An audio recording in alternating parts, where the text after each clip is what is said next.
여러분 안녕하세요. 이제 오늘부터는 2학기 교과서 가지고 수업 시작하겠습니다. 2학년 2학기 국어책 다 여러분 찾으셨죠?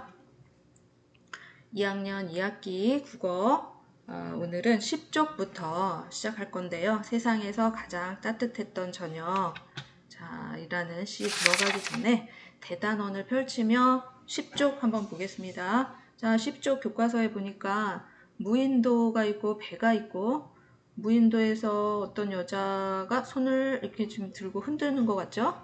이 배에 있는 배에 탄 남자는 또 손을 가리키면서 뭐라고 하고 있어요.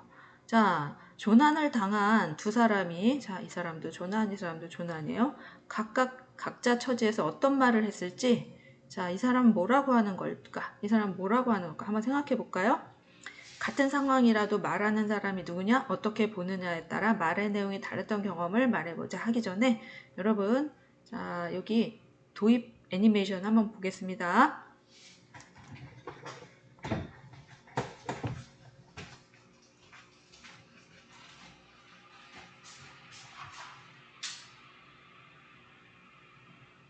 그림을 보면 섬에 조난된 사람은 양손을 흔들며 배를 향해 저를 구해주세요! 라고 외치는 것 같아. 그런데 배에 탄 사람도 똑같이 조난된 처지에 있다고 했잖아. 분명 배에 있는 사람은 섬을 보고 안도하며 이제 살았구나라고 외쳤을 것 같아. 그렇구나. 똑같은 상황이지만 어떤 관점에서 보느냐에 따라 말의 내용이 달라질 수 있겠네. 맞아. 같은 상황이라도 말하는 사람이 누구인지 어떻게 보는지에 따라서 이야기가 달라질 수 있어.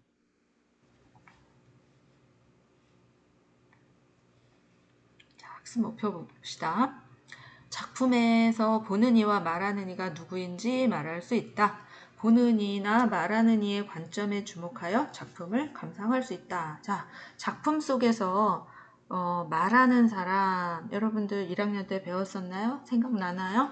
시 속에서 말하는 사람이 있었고 소설 속에서 이야기를 이끌어가는 사람 누구의 입으로 이 이야기가 이야기되고 있느냐 할 때 그 말하는 사람이 누구냐 배웠던 기억이 있나요? 시 속에서 말하는 사람을 우리는 시의 화자 이렇게 이야기했고요.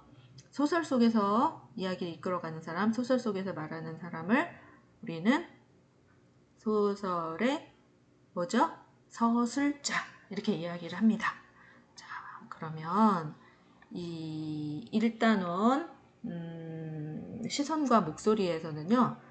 세상에서 가장 따뜻했던 저녁이라는 시 한 편, 그리고 내가 그린 히말라야 시다 그림이라는 소설 한 편을 공부할 건데, 먼저 세상에서 가장 따뜻했던 저녁은 시라고 그랬죠? 그래서 시의 화자가 누구냐, 시가 누구의 시 속에서 말하는 사람이 누구이냐, 요거를 파악하는 데 초점을 둘 거고요. 그 화자가 어떤 입장인지 그 화자의 관점에 주목해서 작품을 감상하기 요게 바로 이 1단원, 소단원 1의 학습 목표예요. 그리고 내가 그린 히말라야 시다 그림은 소설이에요. 글의 종류가 소설인데 성석재라는 소설가의 소설인데 여기서는 시의 서술자 즉 시를 이 소설을 누가 얘기하느냐 서술자 지금 선생님은 수업을 하고 있죠. 선생님은 이 수업을 이야기하고 있는 사람은 지금 선생님이죠. 이런 것처럼 소설을 누가 이야기하느냐 이런 것을 우리 서술자라고 하고요. 그 서술자의 관점에 주목해서 작품을 감상해 볼 거예요. 이 히말라야 시다 그림이라는 소설은 특이하게 서술자가 두 명이 나와요. 그래서 두 서술자가 번갈아 이야기를 하고 있는데 이것도 재미있는 소설이에요. 근데 히말라야 시다 여러분 좀 특이한 단어죠. 저도 선생님도 이게 뭔가 했는데 히말라야 시다라는 이건 나무 이름이래요. 나무 이름. 특별히 이 나무 종류가 여기에서 뭐 큰 의미를 갖지는 않는데 그냥 그 나무가 히말라야 시다였다라는 그냥 고유 명사예요. 이 단원 할 때 우리 보기로 하고요. 자, 우리 이 단원에서는 그 교과서 11쪽 아래쪽 보겠습니다. 이 단원에서는 보는 이나 말하는 이를 중심으로 작품을 감상할 거야. 그러면 작품을 더욱 깊이 있게 감상할 수 있을 뿐 아니라 다양한 관점에서 폭넓게 바라보고 생각하는 데에도 도움이 돼 했습니다. 자, 그래서 우리 12쪽 한번 넘어갈 텐데요. 12쪽에는 생각 열기 부분에 외국의 한 공익 광고가 나와요. 자, 이 광고를 우선 한번 보고 뭐 도시락, 물로 배를 채우는 소년, 채워진 도시락 뭐 이런 것들이 나오는데 이게 무슨 이야기인지 우리 한번 이 외국의 공익 광고를 한번 보겠습니다.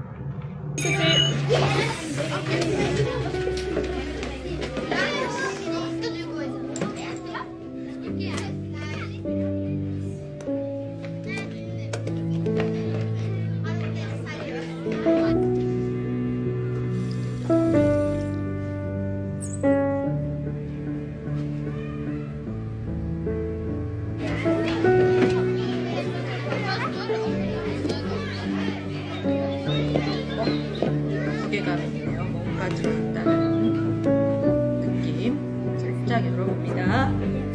아니, 이것은 얘가 먹는 포도. 엽작이 먹는 애들이 하나씩 갖다 넣어놨네요.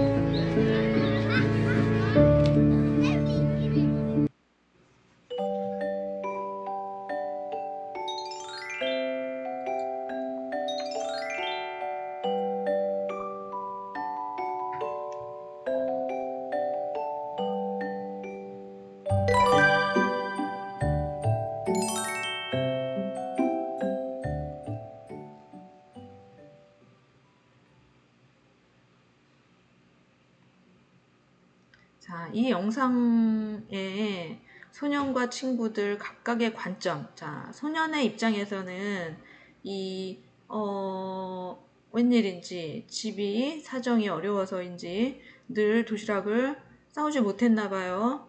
그래서 오늘도 역시 물로 배를 채우러 나갔는데 갔다 보니 도시락이 꽉 채워져 있죠. 바로 얘네들 친구들이 하나씩 넣어놨다는 거 알 수 있죠. 자, 친구의 입장 그리고 이 주인공의 입장 각각에 따라서 이야기가 달라지겠죠. 자, 한번 봅시다. 소년, 학교 점심시간 도시락통은 역시 텅 비어 있다. 자주 반복이 됐다는 걸 알 수 있죠. 친구들이 볼까봐 황급히 닫고 나가 물로 배를 채웠다. 안 됐습니다. 교실로 돌아와 빈 도시락통을 가방 안에 넣으려고 집어드는 순간 묵직한 느낌이 들었다. 뚜껑을 열자 마법처럼 음식이 들어있었다. 깜짝 놀라 주위를 둘러보니 천사 같은 친구들이 미소를 짓고 있었다. 진심 고마웠다. 참 행복했다. 우리 주변에도 이런 친구들만 있으면 너무 좋겠죠? 이번엔 친구들. 학교 점심시간. 오늘도 친구의 도시락통은 텅 비어 있었다. 아까 역시와 비슷해요. 오늘도 반복됐다는 거. 친구는 뚜껑을 황급히 닫고 또 교실 밖으로 나갔다가 힘없는 표정으로 돌아왔다. 하지만 도시락통을 여는 순간 친구는 깜짝 놀란 것 같았다. 그 도시락통에는 우리가 채워놓은 음식이 있었으니까. 우리는 의아해하는 친구를 향해 조용히 웃음을 날려주었다. 오늘은 친구도 함께 점심을 먹었다. 참 행복했다. 학교에 이런 친구들만 있으면 선생님도 너무 좋을 것 같아요. 자, 여러분들도 이렇게 일상생활에서 서로의 처지를 이해하고 배려했던 경험이 혹시 있나요? 자, 한번 배려를 하려고 해도 우리가 밖을 못 나가고 사람을 만나질 못해서 하고 싶어도 지금 할 수 없는 현실이 좀 우픈데 여러분들 혹시 예전에라도 배려했던 경험 아니면 집에서 식구들끼리라도 배려했던 그런 경험이 있나요? 선생님은 예를 들면 어떤 공공기관 이런 곳에 가서 문을 열려고 할 때 앞에 뭐 짐을 가득 든 사람이 있다. 그러면 문 열기가 힘든 사람을 위해서 문을 열어준다든가 뭐 이런 것들이 있죠. 뭐 전철에서 자리를 양보한다든가 이런 것들. 교과서에는 어떤 것들이 있나 우리 한번 보고 넘어가겠습니다.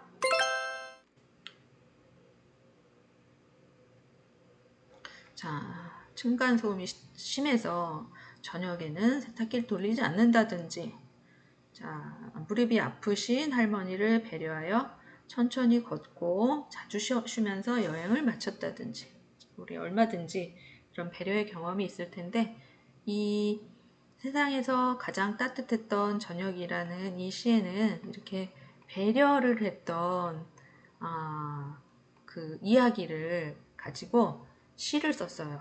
우리 세상에서 가장 따뜻했던 저녁이라는 시, 복효근이라는 시인이 쓴 시인데 우리 한번 읽어보겠습니다. 자, 지금부터 선생님이 한 줄 읽고 그러면 여러분은 선생님을 따라서 한 줄 한 행 따라서 읽어보겠습니다. 여러분들 집에 있고 안 보인다고 해서 그냥 가만히 있지 말고 스트리밍만 하지 말고 여러분들 큰 소리로 따라서 한번 읽어보겠습니다. 자, 선생님 한 줄 읽겠습니다. 여러분 따라하세요. 시작! 어둠이 한기처럼 스며들고 뱃속에 붕어 새끼 두어 마리 요동을 칠 때 학교 앞 버스 정류장을 지나는데 먼저 와 기다리던 선재가 내가 맨 책가방 지퍼가 열렸다며 닫아주었다. 아무도 없는 집, 썰렁한 내 방까지 붕어빵 냄새가 따라왔다. 학교에서 받은 우유 꺼내려 가방을 여는데 아직 온기가 식지 않은 종이 봉투에 붕어가 5마리. 내 16 세상에 가장 따뜻했던 저녁. 어떤 이야기인지 여러분들 짐작이 가죠? 자, 이 시를 쓰신 복효근 시인은 어떤 분인지, 어떻게 생겼는지 한번 보고 넘어가면 좋겠죠? 자, 이분입니다. 선량하게 생겼네요. 시인. 1991년 개간지라는 것은 계절할 때 계자예요. 간행한다. 계절마다 간행하는 잡지 이런 뜻이에요. 개간지. 알고 보니까 쉽죠? 한 계절마다 발행되는 그런 잡지가 있어요. 봄이면 봄호, 여름이면 여름호, 가을이면 가을호. 즉 1년에 4번 나온다는 거예요. 잡지가. 그 잡지에 시와 시학이라는 그 잡지에 시를 발표하면서 활동을 시작했다. 첫 시집 당신이 슬플 때 나는 사랑한다 이후 버마제비 사랑, 새에 대한 반성문, 누때가 강을 건너는 법, 어느 대나무의 고백, 운동장 편지 등의 시집을 내셨다고 합니다. 그러면 이 시간에는 세상에서 가장 따뜻했던 저녁 낭송 플래시 한번 보는 것으로 오늘은 국어 시간을 마칠까 합니다. 자, 잘 플래시 감상하고 여러분들 다음 시간에 우리 본문 설명 보기로 해요. 국어책 꼭 준비하는 거 잊지 말고요. 세상에서 가장 따뜻했던 저녁. 복효근. 어둠이 한기처럼 스며들고 뱃속에 붕어 새끼 2마리 요동을 칠 때 학교 앞 버스 정류장을 지나는데 먼저 와 기다리던 선재가 내가 맨 책가방 지퍼가 열렸다며 닫아주었다. 아무도 없는 집 썰렁한 내 방까지 붕어빵 냄새가 따라왔다. 학교에서 받은 우유 꺼내려 가방을 여는데 아직 온기가 식지 않은 종이봉투에 붕어가 5마리. 내 16 세상에 가장 따뜻했던 저녁.